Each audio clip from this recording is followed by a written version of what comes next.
मैं विवेक श्रीवास्तव ईश्वर शरण inter college Prayagraj से क्लास 9 के बच्चों के लिए बेटा यह क्लास बनाने जा रहा हूँ, जिसमें कि हम लोग संख्या पद्धति पर आगे पढ़ेंगे। ठीक है, संख्या पद्धति में हम लोग पहले 3 क्लास ले चुके हैं, आपने पढ़ा होगा उसको, और अब हम आगे बढ़ रहे हैं और इसमें संख्या रेखा पर वास्तविक संख्याओं का निरूपण बताएंगे आपको, और उनके अलावा कुछ अपरिमेय संख्याओं की संक्रियाएं बताएंगे। ठीक है बेटा, तो चलिए हम स्टार्ट करते हैं संख्या रेखा पर वास्तविक संख्याओं का निरूपण। मान लीजिए बेटा हम लोगों को एक संख्या है 2.665, इसका निर्धारण करना है संख्या रेखा पर। तो सबसे पहले हम लोग जानते हैं बेटा कि 2.665 जो यहाँ पर संख्या ली गई है, ये किन दो संख्याओं के बीच में आएगी। तो हम जान रहे हैं बेटा कि ये 2 से बड़ी हो रही है और 3 से छोटी होगी। तो यह संख्या 2 और 3 के बीच स्थित है। तो इसका मतलब क्या हो बेटा कि अब हम एक रेखा बनाएं, इस रेखा पर 1, 2 और 3 को बिंदु बना लिया गया और 2 और 3 के बीच में इसको 10 बराबर भागों में बांट दिया जाए। तो 1, 2, 3, 4, 5, 6, 7, 8, 9 और 10। तो अब क्या हुआ बेटा कि 2 के बाद 3 तक पहुंचने में क्या करना होगा। पहला क्या होगा 2.1, फिर 2.2, 2.3, 2.4, 2.5, फिर 2.6, 2.7, 2.8, 2.9 और फिर 2.10 अर्थात 3। तो 2 और 3 के बीच में आएगा 2.665। तो हमने यहाँ तक बना लिया। अब क्या देखना होगा बेटा कि 2.6 यहाँ आ रहा है, उसके बाद क्या है 2.665, यानी 2.6 से बड़ा और 2.7 से छोटा। तो इसका मतलब अब कहाँ आना चाहिए बेटा 2.6 और 2.7 के बीच में। तो अब हम लोग क्या करेंगे, इस 2.6 और 2.7 को एक संख्या रेखा पर प्रदर्शित करेंगे। ठीक है बेटा, तो अब इसके नीचे देखिए कि ऐसे ये संख्या थी 2 और 3, इसमें 2.6, 2.7 लिया गया, इसको खींचा गया, अलग बनाया गया। फिर से एक रेखा बनाई गई, इसमें 2.6 और इधर 2.7 लिया गया। इन दोनों को फिर से 10 बराबर भागों में बांटा गया है। 1, 2, 3, 4, 5, 6, 7, 8, 9 और 10। अर्थात ये क्या हो गया 2.6 का मतलब क्या होगा बेटा 2.6 और आगे 0 भी लगा दें तो कोई फर्क नहीं पड़ता। तो 2.60, फिर क्या हो बेटा 2.61, 2.62, 2.63, 2.64, 2.65, 2.66, 2.67, 2.68, 2.69 और फिर 2.70। तो अब हमें ये देखना है बेटा कि हमारी संख्या है क्या। हमारी संख्या है 2.665, यानी कि वो क्या होगी बेटा 2.66 से बड़ी हो गई और 2.67 से छोटी हो गई, यानी इन दो के बीच में आ रही होगी 2.66 और 2.67 के बीच में। तो अब हमें क्या करना होगा बेटा, फिर इससे आगे बढ़ना होगा। तो फिर देखिए अगला चित्र देखिए कि 2.66 और 2.67 से आगे बढ़िए, यहाँ ले आइए 2.66 और दूसरा 2.67, एक रेखा खींची और फिर उसमें एक जगह 2.66 लिखा और एक जगह 2.67। इसको फिर से क्या किया गया 10 बराबर भागों में बांट दिया गया। देखिए बेटा 2.1, 2, 3, 4, 5, 6, 7, 8, 9, 10। तो अब क्या होगा बेटा 2.66 आगे क्या बढ़ा सकते हैं हम 0, यानी 2.660। इसके बाद वाला क्या होना चाहिए 2.661, 2.662, 2.663, 2.664, 2.665, 2.666, 2.667, 2.668, 2.669 और फिर 2.670। तो जो हमारी संख्या थी वो कौन सी थी बेटा 2.665। तो यही वह बिंदु है जो हमारा रिक्वायर्ड था, यानी जिसको हमें प्रदर्शित करना था। ठीक है ना। तो इसमें क्या किया गया बेटा कि पहले हम लोगों ने देखा सबसे पहले कि 2 और 3 के बीच की संख्या खींची, उसको 10 बराबर भागों में बांटा, फिर उसमें से देखा कि संख्या किसके बीच में आएगी, तो देखा गया कि 2.6 और 2.7 के बीच में आएगी। तो फिर हम लोग क्या करते हैं बेटा, 2.6 और 2.7 को ले आते हैं, उसको 10 बराबर भागों में बांटते हैं। फिर हम लोग उसमें 2.6, 6 और 2.67 लेते हैं, क्योंकि अब हम ये देख पा रहे हैं कि जो हमारी संख्या 2.6 और 7 के बीच में आ रही है, तो इसको खींचा और फिर आगे बढ़ाते गए 2.61, 2.62 और इस तरह से 2.70 तक।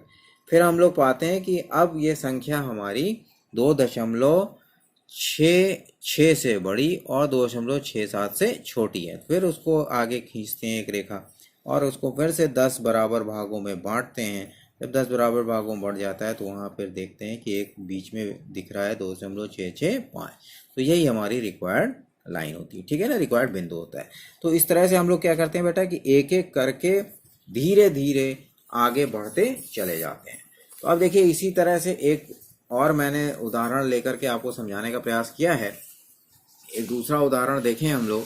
इस उदाहरण में है बेटा कि उत्तरोत्तर आवर्धन करके संख्या रेखा पर 3.765 को देखिए। तो यह जो विधि अपनाई गई उसको कहा जाता है उत्तरोत्तर आवर्धन। तो अब देखा जाए बेटा 3.765, तो देखना यह है कि 3.765 कहाँ पर स्थित होना चाहिए। तो सबसे पहले हम देख रहे हैं कि 3.765 अर्थात ये क्या हो बेटा, 3 से बड़ा और 4 से छोटा। तो मीन्स क्या हुआ कि ये 3 और 4 के मध्य आएगा। तो अतः 3 और 4 के बीच संख्या रेखा को 10 बराबर भागों में बांटिए। तो सबसे पहले हम लोगों ने एक संख्या रेखा खींची, इसमें 0, 1, 2, 3, 4, 5, 6 इस तरह से मिलता चला जाएगा आपको। अब इसका एक बिंदु 3, एक बिंदु 4, तो एक संख्या रेखा नीचे खींची, इसको एक किनारे पर 3 और कुछ दूरी पर 4। 3 और 4 के मध्य को 10 बराबर भागों में बांट दिया। 1, 2, 3, 4, 5, 6, 7, 8, 9 और 10। तो अब क्या होगा बेटा कि सबसे किनारे तो 3 हो गया यानी 3.0, उसके बाद 3.1, फिर 3.2, फिर 3.3, 3.4, 3.5, फिर 3.6, 3.7, 3.8, 3.9 और 3.10 अर्थात 4। अब हमारी संख्या क्या है बेटा, 3.765, यानी वो कहाँ लाई करना चाहिए, 3.7 से बड़ी होनी चाहिए, 3.8 से छोटी। तो पुनः चूंकि 3.765 3.7 से बड़ा और 3.8 से छोटा है, इसलिए अब हम लोग क्या करेंगे बेटा, 3.7 और 3.8 को संख्या रेखा पर देखेंगे और उसको 10 बराबर भागों में बांटेंगे। तो 3.70 लिख सकते हैं 3.7 को, और एक कॉर्नर पे 3.8 को 3.80 लिख सकते हैं। अब इसको 10 बराबर भागों में बांट दिया जाए, 1, 2, 3, 4, 5, 6, 7, 8, 9, 10। तो पहला क्या हो जाएगा बेटा 3.70, उसके ठीक बाद में 3.71, 3.72, 3.73, 3.74, 3.75, 3.76, 3.77, 3.78, 3.79 और 3.80। अब हमारी संख्या जो है 3.765 है, अर्थात वो कहाँ लाई करना चाहिए बेटा, 3.76 और 3.77 के बीच में। तो पुनः क्या हो बेटा, एक रेखा फिर खींची जाए, 3.76, 0 बढ़ा दिया जाए तो कोई फर्क नहीं पड़ता, 3.760। इसी प्रकार से 3.77, एक 0 बढ़ा दिया जाए तो 3.770। अब इनको 10 बराबर भागों में बांट दीजिए, 1, 2, 3, 4, 5, 6, 7, 8, 9, 10। तो अब क्या होगा बेटा, 3.760 के बाद 3.761, 3.762, 3.763, 3.764, 3.765, फिर क्या हो रहा है 3.766, 3.767, 3.768, 3.769, 3.770। हमारी संख्या क्या है बेटा, 3.765, जो कि इस रेखा पर दिखाई पड़ रही है। तो पुनः इसको जब 10 बराबर भागों में बांट लेते हैं तो अभी संख्या 3.765 हमें प्राप्त होती है, ठीक है। तो इस तरह से हम लोग 1 बाई 1 रेखा को आगे बढ़ाते हुए उत्तरोत्तर आवर्धन यानी एक के बाद एक बनाते हुए उस बिंदु तक पहुंच पाते हैं। ठीक है बेटा। तो अब ये आपको समझ में आया होगा। तो इस तरह से दो प्रश्न, आपको दो उदाहरण दिखाया, दोनों की हेल्प से आप अगर इस तरह का संख्या मिलती है तो उसको आपको हल करना होगा। ठीक है, इसको संख्या रेखा पर आप दिखाएंगे। अब इसके बाद हमें अपरिमेय संख्याओं की कुछ संक्रियाएं आपको सिखाना है। तो अपरिमेय संख्याओं की संक्रियाएं में मतलब क्या हो बेटा, अपरिमेय संख्याओं के योग, उसका अंतर, भागफल, गुणनफल, इन सब का ध्यान रखना होगा। तो हम लोग देख रहे हैं बेटा कि जो साधारण योग का नियम है या घटाने का नियम है या गुणा का नियम है या भाग का नियम है, तो जो साधारण नियम है वो जोड़, घटाना, गुणे में तो काम करता है, भाग में वह नियम काम नहीं करता है। वहाँ थोड़ा सा इस जगह पर अपरिमेय संख्याओं में अलग से कुछ काम करना पड़ता है। तो फिलहाल हम पहले जोड़ को देखते हैं। √3 + √5 + √3 - √5।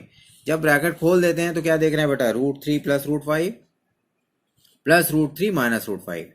तो -√5 और +√5 ये दोनों बेटा एक प्लस चिन्ह के साथ, एक माइनस चिन्ह के साथ, और एक ही है रूट के अंदर, तो दोनों क्या होंगे, कट जाएंगे, इसलिए उनको काट दिया गया।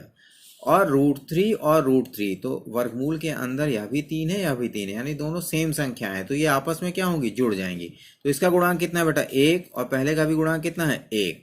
तो 1 × √3 + 1 × √3, तो 1 1 एक ही है, यानी 1 + 1 कितना हो गया, 2। तो 2√3, तो ये क्या मिल गई बेटा, एक अपरिमेय संख्या हमें मिल गई। दूसरा क्या है, 3 + √7 + 3 - √7। पुनः इसको खोला जाए तो 3 + √7 + 3 - √7, तो √7 यहाँ माइनस चिन्ह के साथ है या प्लस के चिन्ह के साथ है, तो √7 और -√7 कैंसिल हो गया। 3 + 3 क्या बचा बेटा, 6, और 6 क्या हो गई, एक परिमेय संख्या हो गई। अगला प्रश्न, 5 + √3 - 8 + √3। जब ब्रैकेट खोला गया तो 5 + √3 - 8 - √3, तो क्या देखा गया कि -√3 + √3 कट गया, और 5 - 8, तो 5 - 8 करोगे तो क्या मिलेगा बेटा, -3, जो कि एक परिमेय संख्या है। फिर हमारे पास है 2 + √5 × 2 - √5। तो यहाँ क्या आ रहा है बेटा, 2² - √5 का स्क्वायर, 2 का स्क्वायर कितना हो गया, 4, और -√5 का स्क्वायर -5, 4 - 5 क्या हो गया, -1, यह क्या हो गया, एक परिमेय संख्या। फिर कहा गया 3 + √5 × 2 - √3। जब हम इसको मल्टीप्लाई करते हैं तो मल्टीप्लिकेशन का रूल क्या है बेटा, कि 1/1 अगर ब्रैकेट है तो एक का गुणा पूरे में होना चाहिए। तो पहले 3 × 2 - √3 लिख लिया गया, प्लस √5 × 2 - √3 लिख लिया गया। अब गुणा किया गया, 3 2 = 6, -3 का √3 में, -3 √3, प्लस √5 का 2 में यानी 2 √5, और -√3 √5 -√5 × √3 यानी -√15। तो यहाँ देख रहे हैं बेटा कि √3 √5 और √15 सभी अपरिमेय संख्या है, यानी पूरा का पूरा क्या हो गया, एक अपरिमेय संख्या। ठीक है ना। तो इसके पहले हम लोगों ने क्या देखा कि सब इसके पहले वाले में हमें सबसे पहले क्या मिला था कि दो संख्याओं का योग एक अपरिमेय संख्या मिली। इसमें क्या मिला बेटा, दो संख्याओं का योग एक परिमेय, और संख्याएं कौन सी हैं, अपरिमेय संख्याएं। तो अपरिमेय संख्याओं का योग अपरिमेय संख्या मिल रही है। दूसरे उदाहरण में अपरिमेय संख्याओं का योग परिमेय संख्या मिल रही है। तीसरे उदाहरण में अपरिमेय संख्या का घटाना परिमेय संख्या हो रहा है। चौथे में इसका गुणा एक परिमेय संख्या हो रहा है, लेकिन पांचवें में ही इसका गुणा एक अपरिमेय संख्या हो रहा है। तो इसका मतलब क्या हुआ बेटा कि अपरिमेय संख्या का योग या गुणा या घटाना सदैव अपरिमेय हो ऐसा जरूरी नहीं है। ठीक है। और जोड़ने घटाने का नियम क्या है, जैसे साधारण नियम है बस उसी तरह से ध्यान क्या रखना होगा कि जुड़ेंगी वही संख्याएं जिनके वर्गमूल के अंदर की संख्याएं एक ही होंगी। ठीक है। अब यहाँ पर बेटा जो भाग का नियम है वो थोड़ा सा अंतर है। जैसे यहाँ पर कहा गया 7/√5 + √3, अर्थात क्या हुआ कि 7 को √5 + √3 से भाग देना है, तो इसको भाग नहीं दिया जा सकता। तो यहाँ क्या किया जाता है, इसका हर जो है √5 + √3 है उसका परिमेयीकरण करते हैं। तो परिमेयीकरण करने के लिए यानी रैशनलाइज करने के लिए क्या किया जाता है, जो यहाँ पर दिया हुआ हो हर में जो भी संख्या उसके संयुग्मी, अर्थात अगर प्लस चिन्ह है √5 + √3 तो इसका संयुग्मी होना चाहिए √5 - √3। उस संयुग्मी से अंश और हर दोनों में गुणा किया जाता है। अगर यहाँ पे माइनस होता तो संयुग्मी क्या हो जाता, √5 + √3। ठीक है। तो इस जगह पर इस पर्टिकुलर प्रश्न में √5 प्लस √3 है, तो संयुग्मी हो गया √5 माइनस √3। तो √5 माइनस √3 से अंश और हर दोनों में गुणा कर दीजिए। तो जब अंश और हर दोनों में गुणा हुआ बेटा, तो अंश में क्या आ गया 7 इंटू √5 माइनस √3, और नीचे देखिए हर में तो √5 प्लस √3 √5 माइनस √3 अर्थात a plus B a minus B. तो ये क्या हो रहा है बेटा, √5 का स्क्वायर माइनस √3 का स्क्वायर अर्थात a square minus b square. तो अब आप देखो 7 इंटू √5 माइनस √3 अंश एज इट इज, और a स्क्वायर यानी √5 का वर्ग किया तो क्या मिल जाएगा 5, √3 का वर्ग मिला तो क्या मिला 3, तो 5 माइनस 3 क्या हो गया 2। तो 7 इंटू √5 माइनस √3 अपॉन 2, ठीक है ना। तो इस तरह से डिवीजन हुआ, और उसमें डिवीजन में क्या किया जाता है, हर का परिमेयीकरण। तो हर यहाँ पर परिमेय संख्या में बदल गया यानी 2 आ गया, तो अपरिमेय हट गया, तो यही क्या हो गया, हर का परिमेयीकरण। ठीक है। अब आपसे एक प्रश्न पूछा गया, प्रश्नावली 1.5 का है कि बताइए नीचे दी गई संख्याओं में कौन कौन परिमेय है और कौन कौन अपरिमेय है। तो हम लोग क्या देख पा रहे हैं बेटा, 2 माइनस √5, तो √5 क्या है, अपरिमेय है। तो परिमेय और माइनस अपरिमेय या परिमेय प्लस अपरिमेय, वह संख्या पूरी की पूरी क्या हो जाएगी, अपरिमेय संख्या। ठीक है। दूसरे में देखा जाए 3 प्लस √23 माइनस √23, तो जब हम ब्रैकेट ओपन करेंगे तो प्लस √23 और माइनस √23 ये कट जाएगा, तो सिर्फ क्या बचा रह जाएगा 3, और 3 क्या है, एक परिमेय संख्या। तो पूरा का पूरा क्या हो गया, परिमेय संख्या। इसी तरह से तीसरे में देखिए 2√7 अपॉन 7√7, तो यहाँ क्या देख पा रहे हैं बेटा कि √7 अंश और हर दोनों में है, कट जाएगा, तो सिर्फ क्या बचा रह जाएगा 2/7, और 2/7 क्या हो गया, एक परिमेय संख्या। 1/√2, अब देखिए बेटा 1/√2 अगर हम इसको सरल करने की कोशिश करें तो √2 से गुणा और √2 से भाग, तो √2 इंटू √2 हर में क्या मिल जाएगा 2, लेकिन अंश में क्या है √2, तो √2 अगर गुणा में है इसका मतलब संख्या क्या हो गई, अपरिमेय संख्या। फिर पांचवा यहाँ पर दिया गया 2 पाई, तो 2 पाई क्या है बेटा, पाई एक अपरिमेय संख्या है, तो उसका कोई भी गुणांक जो होगा वह भी क्या हो जाएगा, एक अपरिमेय संख्या।